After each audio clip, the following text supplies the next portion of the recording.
everyone, and welcome back to Beauty Biz Talk, the podcast that dives deeper than just the perfect haircut and the latest trends. I'm Chastity Gomez, your beauty school instructor and fellow enthusiast of all things beauty and the incredible people that make this industry shine. Today, we're tackling a crucial topic that often gets overlooked amidst the artistry: interpersonal communication with your coworkers.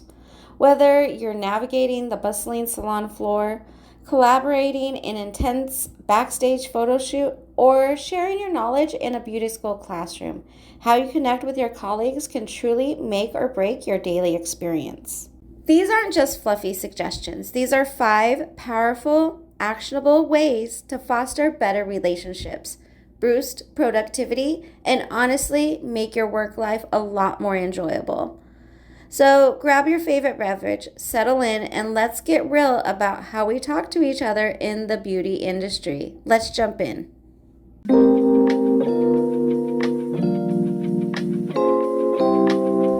All right, let's kick things off with tip number 1, practice active listening. Now, this isn't just about waiting for your turn to talk. Active listening means fully concentrating, truly understanding the message being conveyed, both verbally and non-verbally. Formulating a thoughtful response and actually remembering what the other person has said. It's a skill, and like any other skill in the beauty world, it takes practice and conscious effort. Think about it. How often are we truly present when someone is speaking to us? Maybe our minds are already thinking about the next client, or we're scrolling through our mental to-do list. I learned the hard way how crucial this is. I once worked with this fantastically talented hairstylist, but we constantly seemed to be stepping on each other's toes. There was this underlying tension, and I couldn't quite put my finger on it. Finally, during a particularly chaotic Saturday, she just stopped and said with a real edge in her voice, "Chastity, it doesn't feel like you actually hear me." And that sentence, it hit me like a ton of bricks. I had to be honest with myself. And I realized that while she was explaining a client's specific needs or outlining how she wanted to collaborate on a look, I was often half listening, maybe glancing at my station or mentally preparing for my next appointment. When I made a conscious decision to change, it was almost like a light switch flipped. I started making eye contact and putting down what I was doing and really focusing on her words. I tried to paraphrase what she said, like, "So if I'm understanding correctly, you're thinking we should focus on adding volume at the crown first." And I started asking clarifying questions instead of just jumping in with my own ideas. Like, "That's an interesting approach. Could you tell me a bit more about why you think this would work best for this client?" The impact on our teamwork was almost instantaneous. The frustration dissipated, and we started collaborating much more effectively and honestly. My understanding of clients' needs improved because I was truly absorbing what my colleagues were sharing. Active listening builds trust and reduces misunderstandings. In a busy salon where timing and clear communication are gold, this skill is non-negotiable. It shows respect, fosters collaboration, and ultimately leads to a much smoother and more positive work environment for everyone. Now let's move on to tip 2. Use eye language to express yourself. Eye language is all about taking ownership for your feelings and experiences without placing blame on others. It shifts the focus from accusation to personal impact, which can dramatically change the dynamic of a conversation, especially when you need to address an issue. Think about this common scenario. A coworker is always late to work and running late with their clients, and it directly affects your ability to do your job.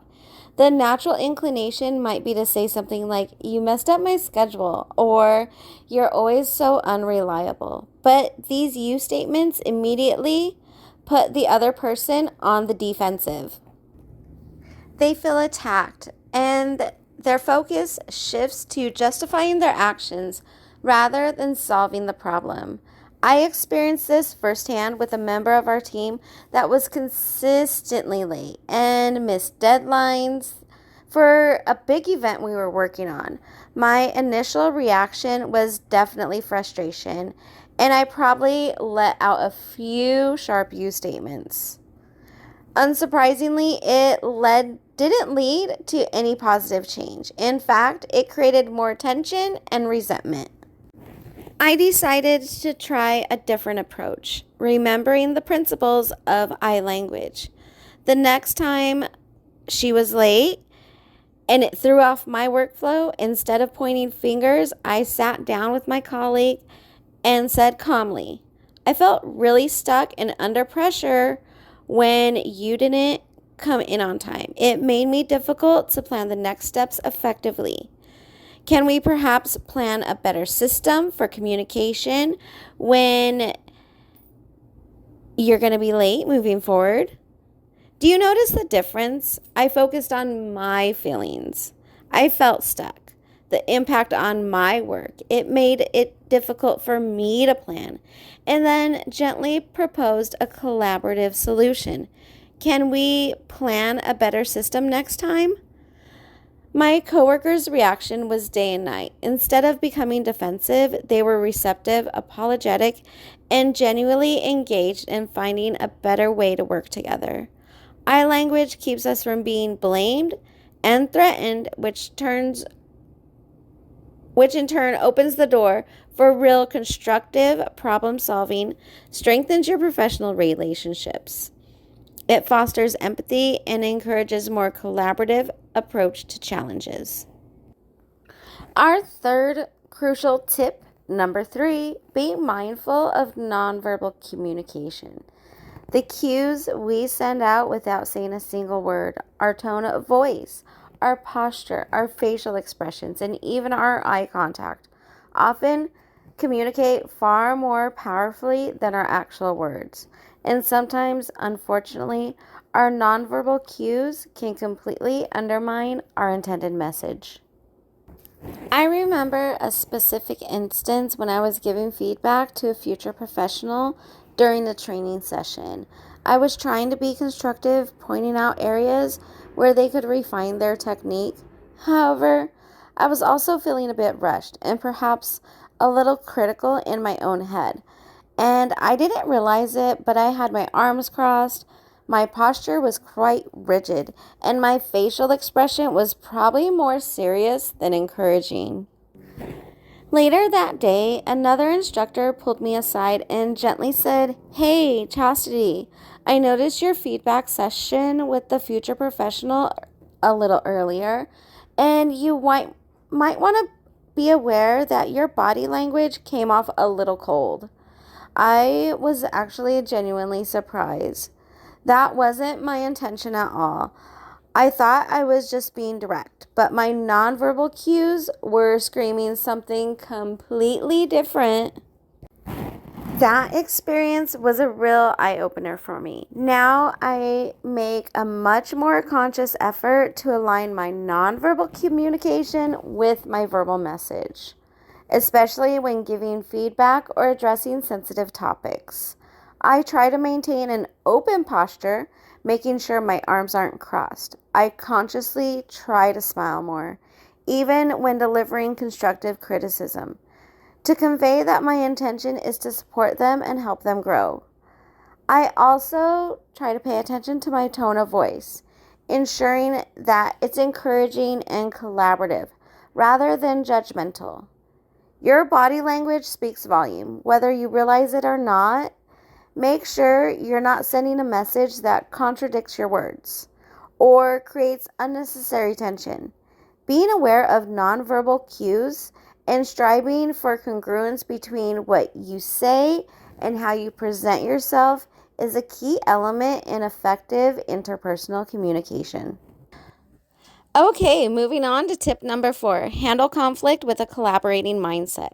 Conflict is inevitable in any workplace, even in the seemingly glamorous beauty industry. Different personalities, varying opinions, and high pressure situations can sometimes lead to disagreements.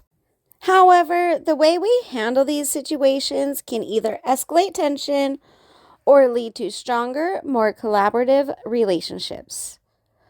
Adopting a collaborating mindset means actively working together to find a win-win solution that genuinely meets the needs and concerns of everyone involved. It's about seeking the common ground rather than trying to just win an argument. I can recall a situation where another instructor and I had completely different visions for a student hair show event. I had a very specific creative concept in mind, and she had equally strong ideas that were quite different.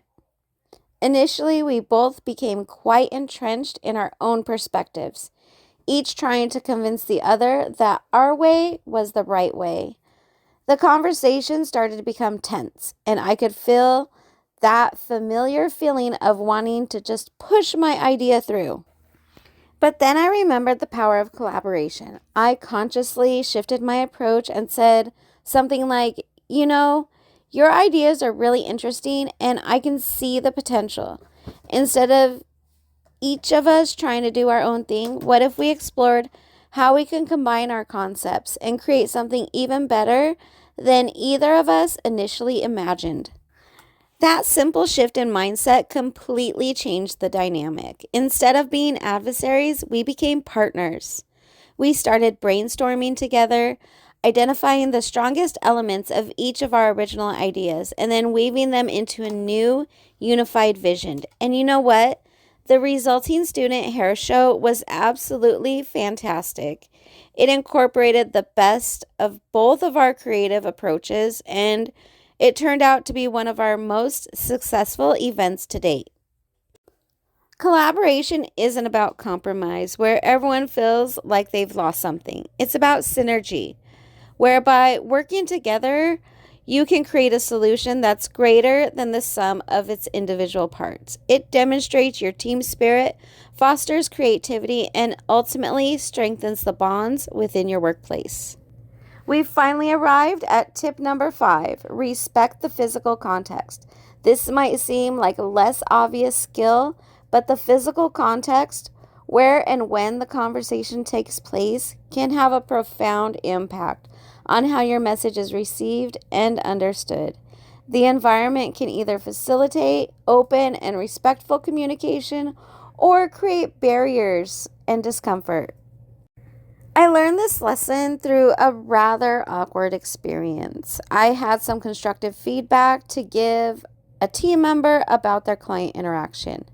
Feeling like I needed to address it promptly, I pulled them aside in the busy break room during their short lunch break. There were other people milling around. It was noisy and the atmosphere was generally rushed. Looking back on it, it was a terrible choice of setting. The team member looked visibly uncomfortable and embarrassed.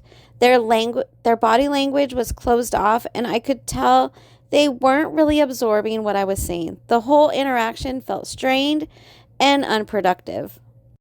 I realized then I hadn't respected the physical context. The break room and its lack of privacy and hurried atmosphere was simply not the right place for a sensitive conversation. Now, I make a conscious effort to be much more mindful of the setting. If I need to have a more personal or potentially challenging conversation, I always ask, hey, do you have a quick moment to chat privately? Suggesting a more private place, like an empty treatment room or a quiet corner of the office, immediately creates a safer, more respectful environment. It signals that you value their privacy and are serious about having a focused conversation. The right setting makes tough conversations significantly easier and more likely lead to positive outcomes.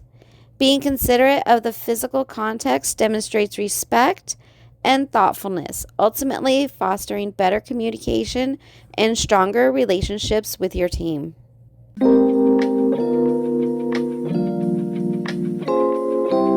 Thanks so much for tuning in to Beauty Biz Talk. These 5 communication strategies: practicing active listening, using eye language, being mindful of nonverbal cues, handling conflict collaboratively, and respecting the physical context aren't just abstract concepts. They're practical tools you can start using every single day with your team, your students, or even your clients. Remember, excelling in the beauty industry isn't just about mastering the technical skills. Being a great communicator is absolutely an essential part of being a truly successful and respected professional. If you found this episode helpful and think it could benefit others in our amazing beauty community, please be sure to subscribe so you don't miss future episodes, and share it with your friends or colleagues, and follow me for more insights and tips. Until next time, stay confident in your skills, stay connected with your colleagues, and keep creating beauty from the inside out.